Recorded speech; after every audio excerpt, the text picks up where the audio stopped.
Are you ready for rapid fire? Let's do it. All right. Scale of 1 to 10. How much differently do you feel about Notre Dame's quarterback situation heading into this year compared to heading into last year? And now you can use both positive and negative numbers on your scale of 1 to 10. So if you feel good, it's a positive number. If you feel negative, it's a negative number. Yeah, so at the beginning of last season, we were all kind of scared about Sam Hartman playing in an offense that wasn't, prototypical to what he was running at Wake Forest, new offensive coordinator. I would say in comparison, I feel like a 6 out of 10 because I do still think I feel more positive about the quarterback situation this year than I did last year. I think Riley Leonard, while he might not be, maybe as good as a passer as Sam Hartman yet, I still think he has incredible arm strength. I think with the proper kind of guidance and mentoring from, Gino Guidugli, Mike Denbrock, we're going to see kind of some passing unlocked between Riley Leonard. But again, the main thing that I like with Riley Leonard is the stress that he's going to put on the defense with his legs. He's not a one-dimensional quarterback. He doesn't need to rely solely on his run game. He can get into the RPO game. He can get into the quarterback counter game, quarterback power game.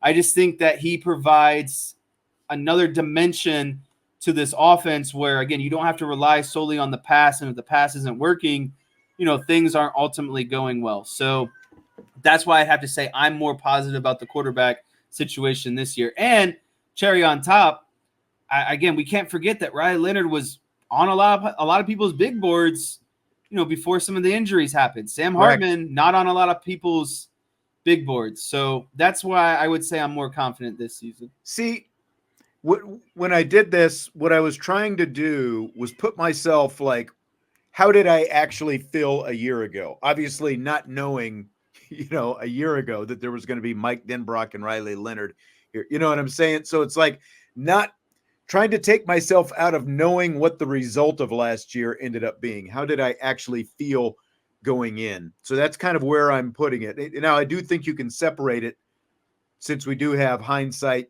being able to kind of look back on how things did work out. But my true number, just in comparison to where I was a year ago with Sam Hartman versus where I am right now with Riley Leonard, it's probably a 4. Like I feel a 4 better. Like I've seen a lot of, 9s and 10s and stuff like that. Now, again, we had a pretty inflated opinion of what the receivers were going to be last year. We've got a pretty inflated opinion of what they're going to be this year. But the biggest difference is you've got 3 guys who have transferred in who we expect to be able to make pretty immediate impact on this group. Not to mention you've got guys like Faison and, Greathouse and Thomas who are going to have their own impact. And then, like you mentioned, Riley Leonard's legs. I think looking back, like if I was just like knowing what I knew then versus knowing what I know now, it would probably, like, my number is up closer to a 7, because I think that the biggest thing with Sam Hartman wasn't coming out of that slow mesh offense and, coming into a more traditional pro offense and all those different things. I just feel like for a guy who had already played 5 years of college football, like he had reached his ceiling, like he had pretty much maxed out on his ceiling. There's still a ton of potential left. I don't think we've seen the best version of Riley Leonard yet at quarterback. Exactly. And when you combine that with a much, much different offensive coordinator and a much more imaginative offensive system and, all the experience that he's going to have with these wide receivers that Sam Hartman also didn't have last year, again, my number goes up knowing now what I didn't know then. My number is up to about a 7. That's how much better I feel going into this season with Riley Leonard. Kind of the last thing I would say for this is, Riley Leonard's ability to run the ball also masks, maybe some of the deficiencies that you would see in the passing game, because the passing game doesn't become more crucial. There is more margin of error in terms of maybe the wide receiver doesn't run the most precise route, or maybe he's off his landmark by, a yard or two. But again, with Riley Leonard's threat to run the ball, that also means that the DBs, the linebackers, are off their landmark by a step or two, right? So I think it allows for more of a margin of error in the passing game. Absolutely.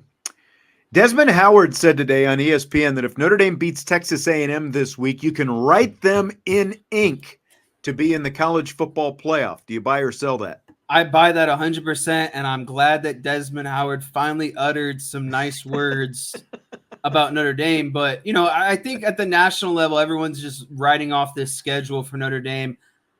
I'm not quite there yet. I'm always a guy, you got to wait for the season to play out to really understand how good these teams are. I mean, look at Georgia Tech and Florida State this past week. Like, everyone thought Florida State would be a sleeper. And I know some people are like, oh, well, I picked them to beat Florida State.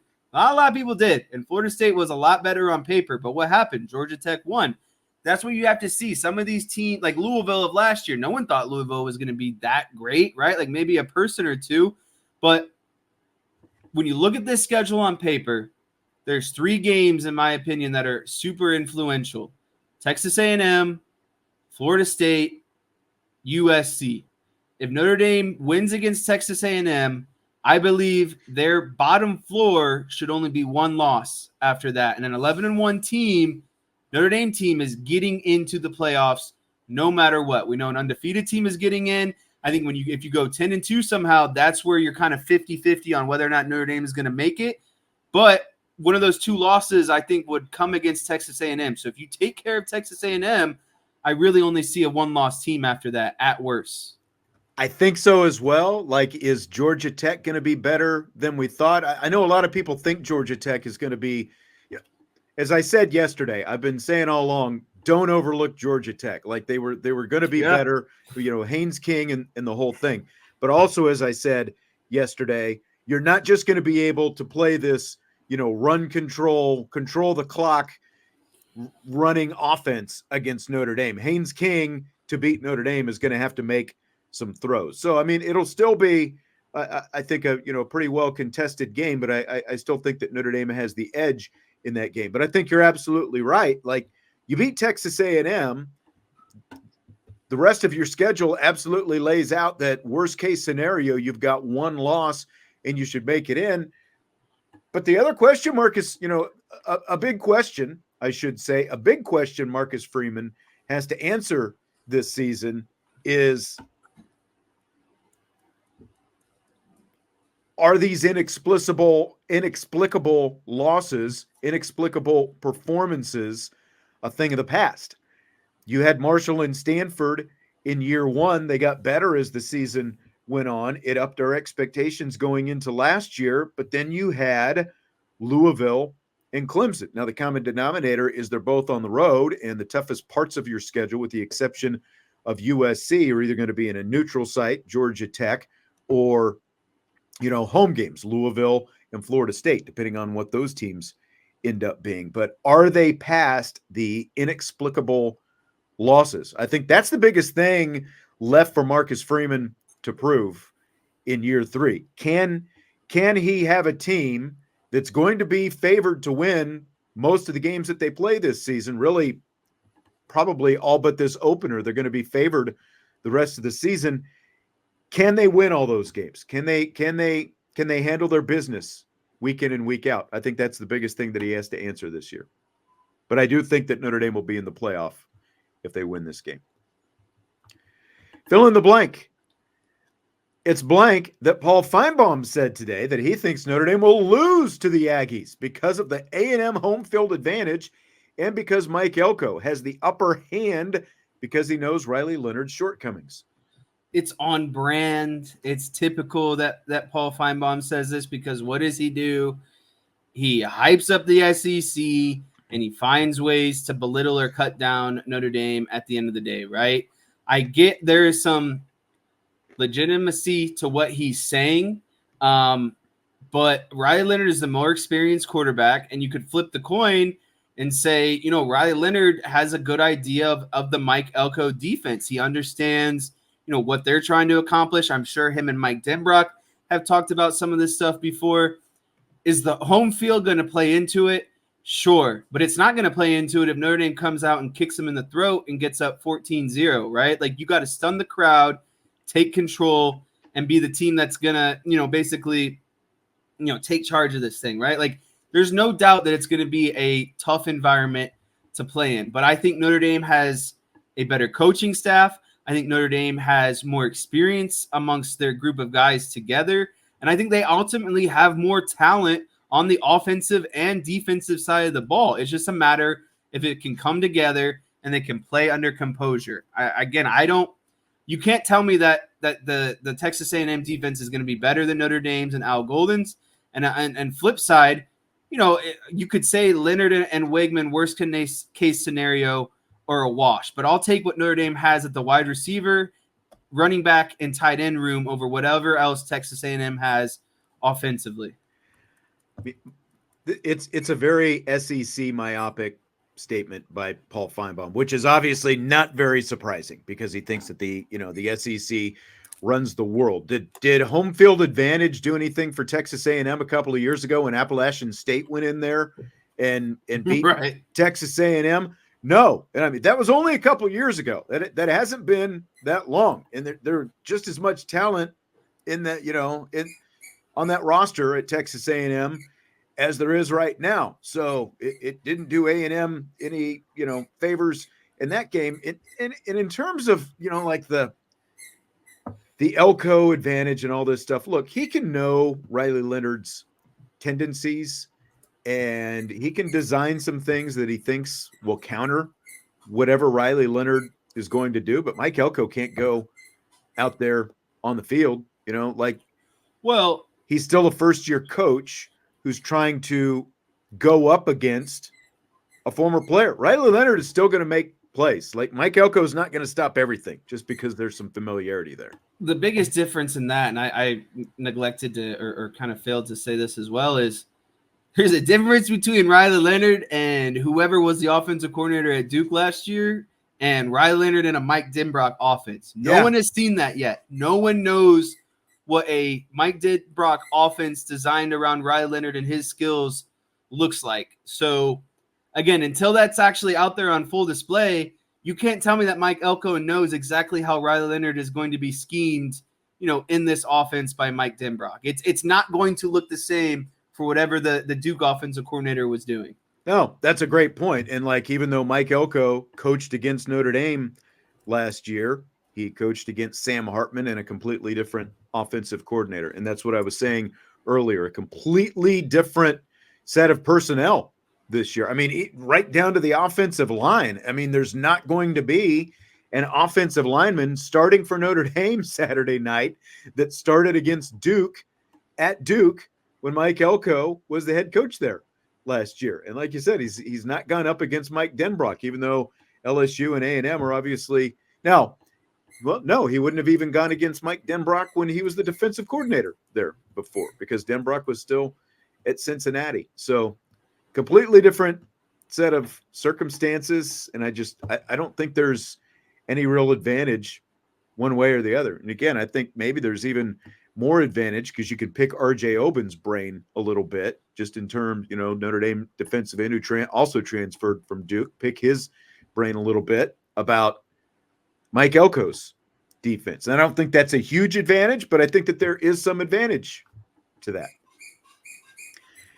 I did want to throw this one up. Scott said he's fired up for Saturday, and he hereby gives us permission to fill in any of the show's content with some of his 37 bold and optimistic predictions for the Notre Dame season on the boards right now. I think I remember seeing that headline right before the show started. I hadn't had a chance to look at that. That is on my list of things to look at. So we might be doing that. But speaking of the boards, K Shaw 12 recently had this on the Champions Lounge, and I thought this would be kind of a fun one heading into the season. He had a list of 5 questions that he put up there for Notre Dame fans. So number 1, who's the first Notre Dame player that you were a huge fan of? I'd say a combination, Brady Quinn and Jeff Samardzija. Really? That's not who I was expecting you to say. I thought you were going to say Manti. because of Yeah, your but that linebacker connection. I guess that was that's a a few years different later. era. If you asked me kind of in The that first era, ones. Yeah. I would say Manti Te'o for sure. But when I first became a Notre Dame fan and started going to games, it's no doubt I love seeing Brady Quinn throw that deep ball to Jeff Samardzija.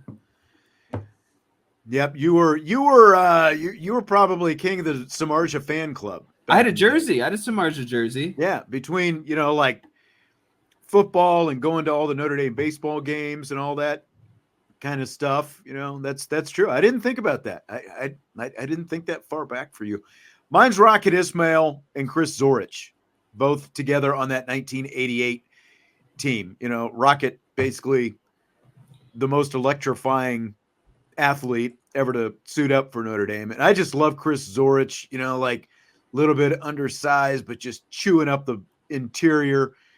Playing nose guard for Notre Dame and just a key part of that national championship team in 1988. So those were the first two that I was a fan of. Question number 2. Where did question number 2 go? The question actually disappeared. I have it if you want it. Question 2? Yeah, the question disappeared from my list. So the is it like your greatest early memory of Notre Dame football? Is that what was your is? first big moment you remember from a Notre Dame game? Okay. All right. Go ahead.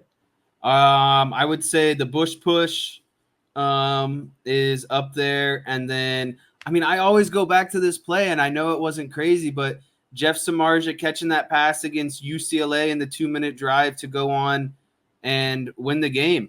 I think it happened with like 10 seconds left in the game.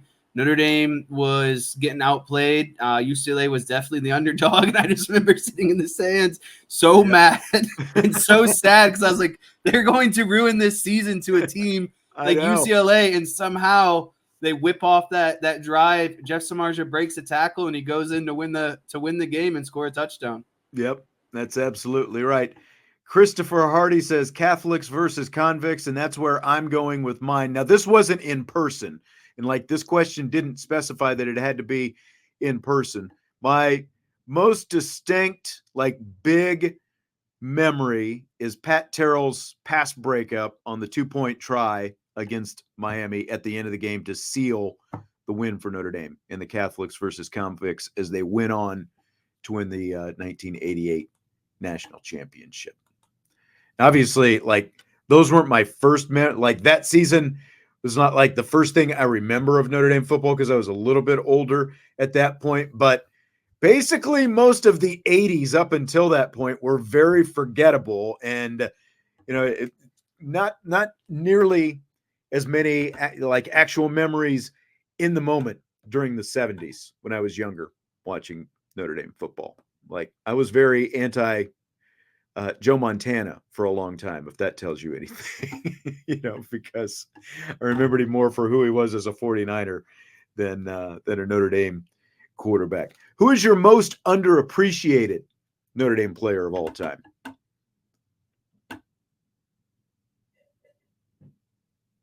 I thought this was a little bit tough, personally, and you're speechless. Yeah, I was accidentally on mute. Oh, were you talking? I thought you were kind of doing an What's yours? I kind of want to. I went with Kavari Russell.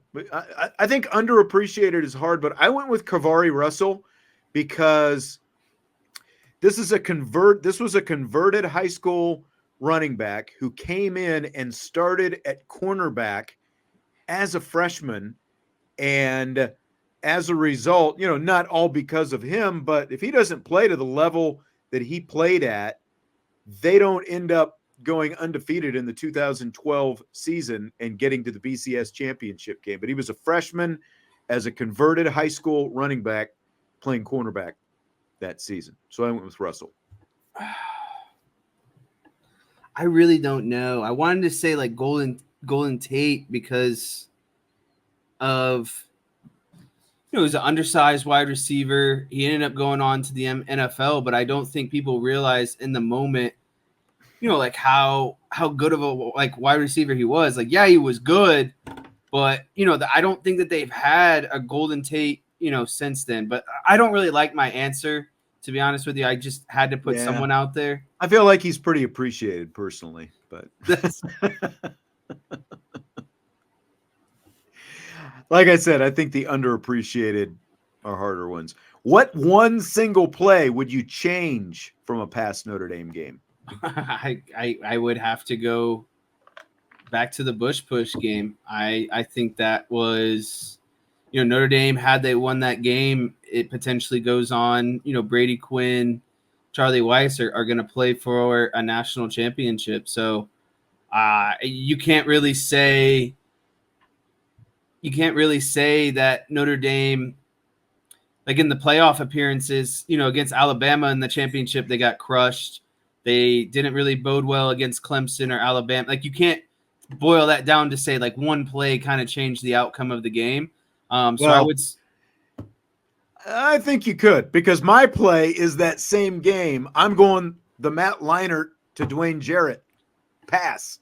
Yeah, those are kind of like twofold in my opinion. Yeah. Like, you could pick either one of those. It was 4th and long though. If that pass isn't complete, it's game over right there. So I'm going Leinart to Jarrett. And then I would say second would be the illegal pick play that was called against Florida State for personal reasons, because that was my freshman year of college.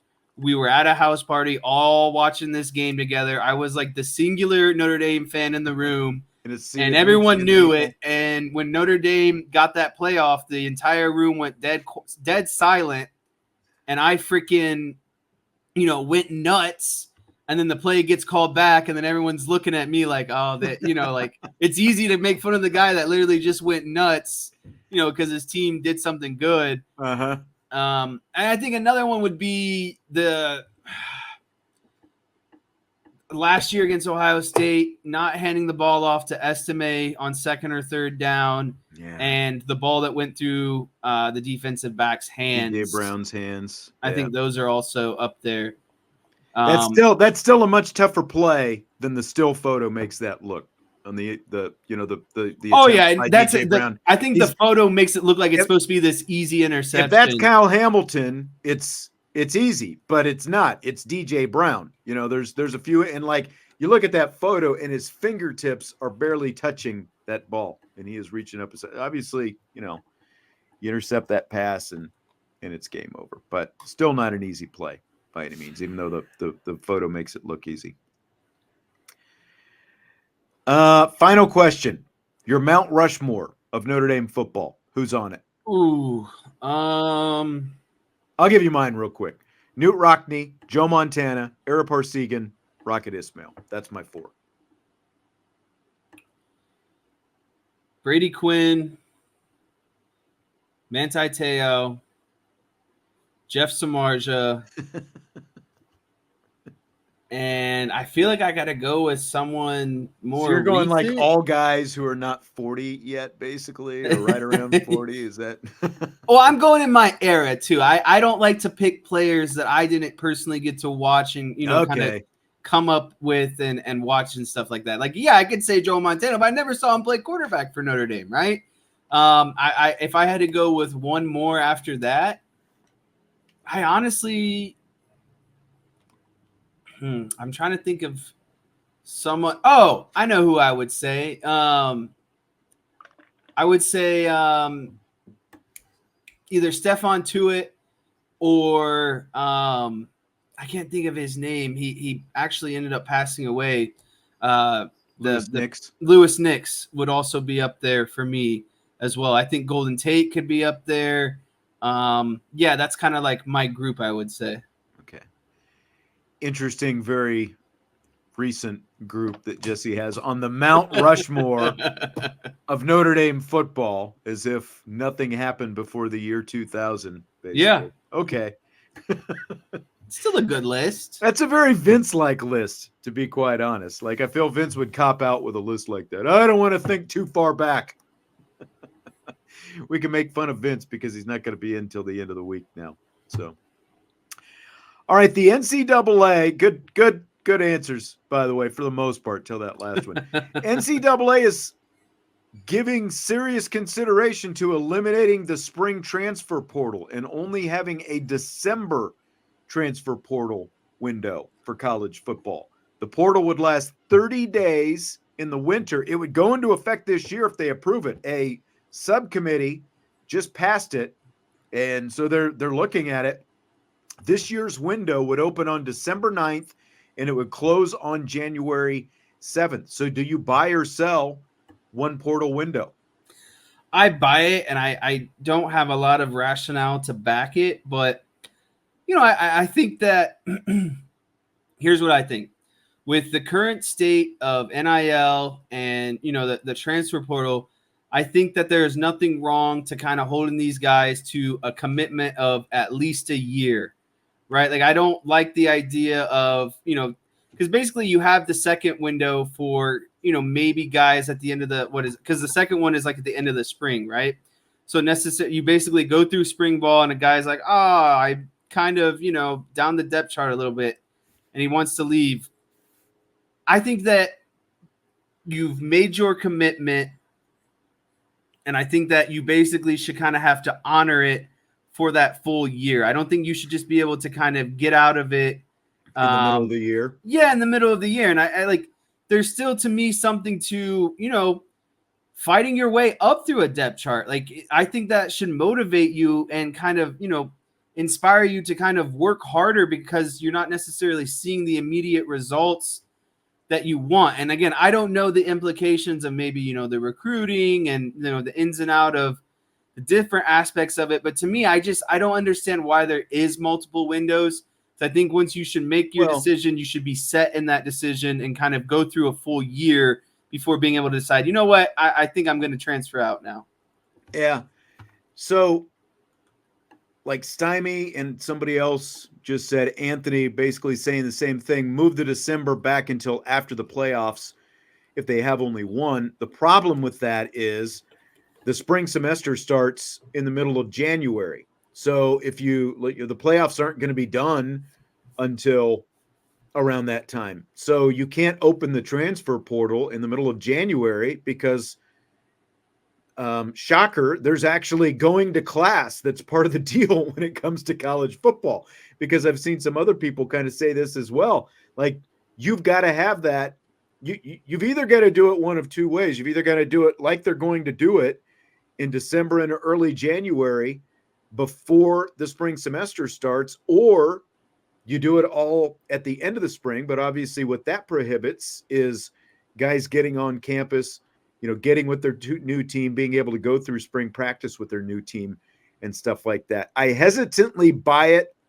I can at least buy it until I see, what it looks like and what kind of impact. My initial reaction is I think that you're probably going to see greater numbers go into the portal in December, and, maybe they pull their name back out if they don't, find the destinations that they're looking for and stuff like that. But, if you're not going to do it at the end of the spring, like what, I don't know. I guess the only option for these players who don't find a home right away in December is just to stay where you are. And obviously that's, kind of an awkward situation as well.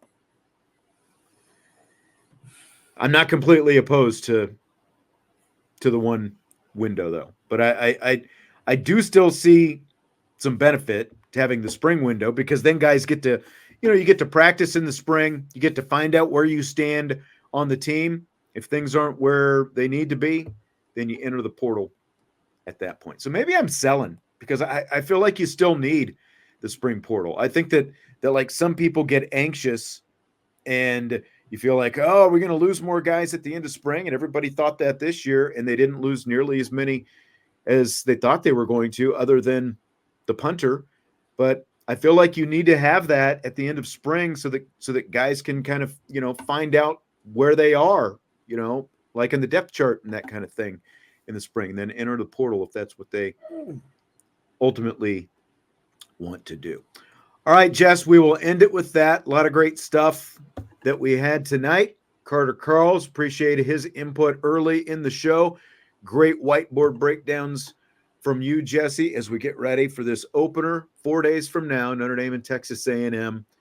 Saturday nights as we continue to count down. We've got more shows, of course, coming up over the course of the week. Our first countdown to kickoff will drop Friday. Don't forget, Fridays will not be a live show, but you'll be able to find it both on YouTube and on the podcast platforms Friday night as well. We're going to drop them Friday nights so everyone has a chance to listen to them. Maybe either, as you're going to the game, getting ready for the game, wherever it happens to be.